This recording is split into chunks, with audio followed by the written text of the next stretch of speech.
আজকে বার করে দিই। ওই ব্যবহার দেখে হ্যাঁ। বলুন কি নাম বলুন?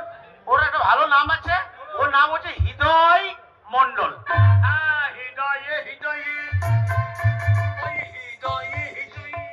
আরে বাবা, তোমার নাম হচ্ছে হৃদয় মন্ডল। বাবার নাম বলো। আগে কোন বাবার নাম বলবো? তোমার আবার কটা বাবা? দুখান বাবা। দুখান মানে? এই একটা বাবার ভিক্ষু মুন্সি। আপনার ছেলে কি বলেছে? হ্যাঁ গো, ভিক্ষু ভিক্ষু মুন্সি পার্টির লোক তো। আমার মাকে বলছিল ঘর দেবো দিয়ে ঘরে বসে বসে গল্প করতে করতে আমি বেরিয়ে গেছি। কি বলছে আপনার ছেলে? মাস্টারমশাই তা নয়, ওই ভিক্ষু মুন্সি হচ্ছে আমার বন্ধু। এবার ও বন্ধু বাবা বলতে বলতে ওকেও বাবা মনে করে। আরে বাবা, বলতে বাবা নাম বলতে হবে না, তোমার জন্মদাতার নামটা বললে হবে। কে জন্ম দিয়েছে আমাদের ভিক্ষু বাবুকে না জিজ্ঞেস করলে পারে? ও মশাই, আপনি বলুন। মাস্টারমশাই, আমি হচ্ছে ওর জন্মদাতা, আমার নাম হচ্ছে পরাণ মন্ডল। হ্যাঁ, পরাণে পরাণে পরাণে পরাণে।